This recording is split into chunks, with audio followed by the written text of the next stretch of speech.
E aí como é que você vê com esse, digamos aí, com esse papel de fundo? Porque a gente vê, por exemplo, nós espíritos nós temos que ser também, estarmos antenados com as coisas que acontecem no mundo e nos outros países e tudo. E a gente vê que a tal da qualidade de ensino realmente promove o ser humano, melhora muito a qualidade de vida, né, em países como o Japão, os países europeus, etc, etc. E eles, não necessariamente essa coisa está atrelada não falo nem religião, mas digo ao sentimento ao valor, ao aspecto ético, moral e tal. E aqui por isso que eu falei no início, o conceito de educação de Kardec, né? Que fala a necessidade de moralizar também o indivíduo, corrigindo nele aquilo que ele trouxe deturpado de encarnações anteriores e desenvolvendo outras potencialidades que todos nós trazemos para o futuro. Como é que dá para encaixar isso aí? Veja, o Espiritismo se diz filosofia, ciência e religião. Se fosse possível introduzir nas nossas escolas, desde o começo, o ensino da filosofia, conhecendo a evolução do pensamento dos grandes pensadores, a partir lá dos pré-socráticos, né? Que faziam perguntas muito simples, né? Do que são feitas as coisas, né?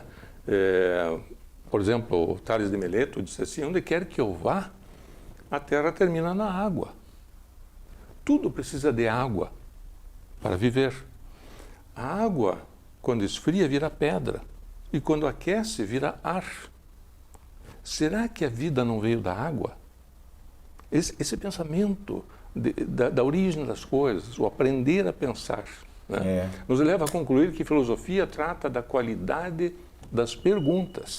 É isso que eu queria chegar agora. Muitas vezes o pulo do gato é saber perguntar e não a resposta em si, né? Então, a primeira lição de filosofia, sim, todos podemos estar equivocados.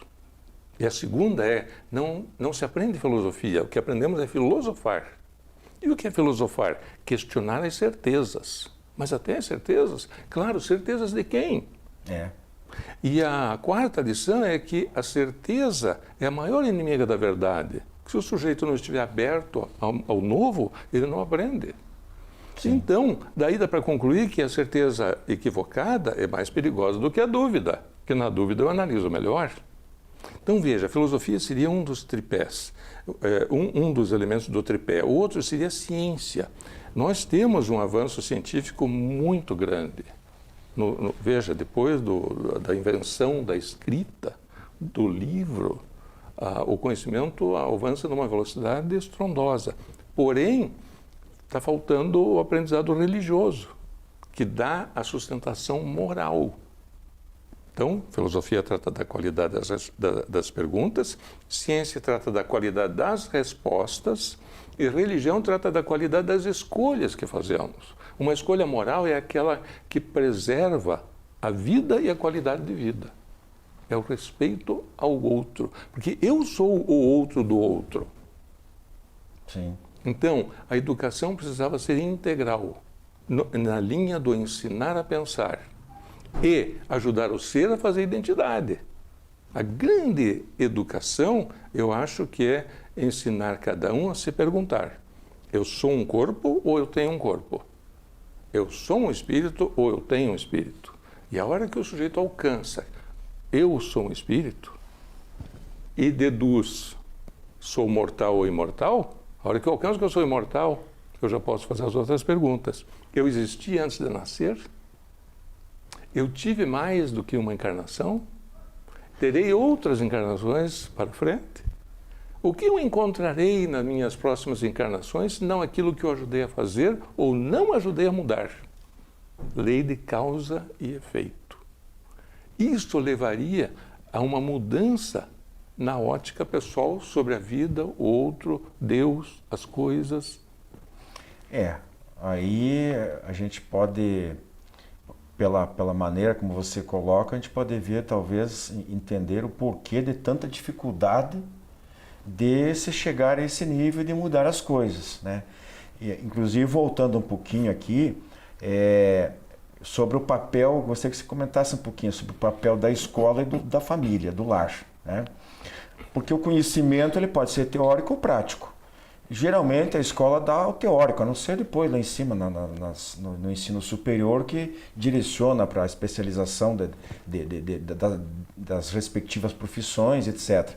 Mas o ensino básico, principalmente, né, ele fornece, o próprio nome está dizendo, é uma base geral teórica, né, pouca coisa se pratica, não sei, algum laboratório de química, alguma coisa, está tentando se mudar, há algumas iniciativas nesse sentido, mas falamos em caráter geral. Enquanto que o lar, e nós estamos tentando falar aqui em valores morais, ela deveria dar todo esse respaldo lá atrás. Por que nós estamos falhando tanto na escola como na família? Então, eu estou aqui lembrando de uma frase do meu pai que descobriu o Espiritismo, leu Kardec e dividia na família alguns dos princípios e tal. E eu me lembro dele dizendo assim, veja, a fonte só põe para fora aquilo que ela tiver por dentro. Então, um lar que teve acesso a uma educação diferenciada vai passar isso para os filhos. Alguns poderão absorver, outros não. É o livre-arbítrio, é a anterioridade do espírito, enfim, é uma complexidade. Mas, se a escola, que é a continuidade do lar, pudesse oferecer mais qualidade de ensino, não na parte técnica, a parte técnica é importante, mas eu estou falando na parte moral, né? Ensinar a pensar e ensinar os princípios religiosos de todas as religiões, não só de uma, todas.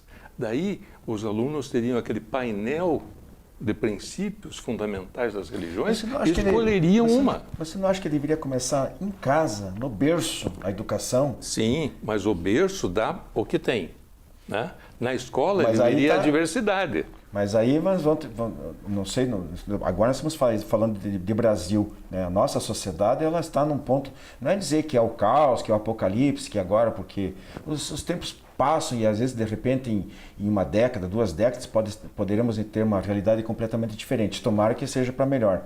Mas o fato é que hoje parece que nós temos um círculo vicioso, porque pais às vezes inclusive totalmente imaturos, despreparados, deseducados, né? Com gravidez prematuras também, sem qualquer arcabouço, sem qualquer preparo de educar um filho, já tem filhos, às vezes a menina vai criar sozinha ou pelos pais, que também não tem, avós não substituem pai e mãe, né? Então nos preocupa, Paulo, né? E eu acho que eu gostaria de passar essa mensagem, essa preocupação que todos devemos ter de mudar essa realidade lá na nascente, na raiz, a família. Em algum momento nós vamos ter que quebrar essa sequência, esse ciclo negativo, né? E fazer com que as famílias voltem a se reestruturar desde o início, né? Meu sonho é uma escola que ensine religiões e não religião. Os princípios fundamentais das religiões, né? Por exemplo, Deus é comum a todas. Um orientador, como Jesus, Buda e outros, é comum a várias religiões. Mas compreender as leis naturais, por exemplo, a lei de causa e efeito, a imortalidade do ser, o processo de evolução, que evolução é mudança, né? Eu estou mudando, portanto estou evoluindo. E o que vai sinalizar se a evolução foi boa ou ruim? O efeito. Se gerou dor, é uma evolução ruim. É uma mudança ruim. Se gerou alegria, progresso, bem-estar, é uma evolução boa, é uma mudança boa, né? Então, as leis naturais me dão esse balizamento. Então, o que precisaria é fazer a evolução da escola para fazer a evolução dos alunos. Primeiro a causa, depois o efeito. Você acha que é na escola que vai se formar bons pais? Então, os alunos de hoje serão os bons pais do futuro, né? E os pais antigos, a capacitação. Bom, nós temos... Nossa conversa poderia ir muito mais longe. Será um prazer. Infelizmente, vamos ver se a gente marca aí brevemente um novo encontro. Voltar ao assunto. Eu quero agradecer aí a sua presença, Paulo. É uma alegria. Para nós realmente também é uma grande honra recebê-lo aqui e trazendo assim algumas ideias bem arejadas para nós espíritas ou não, em relação não só a esse assunto, como vários outros,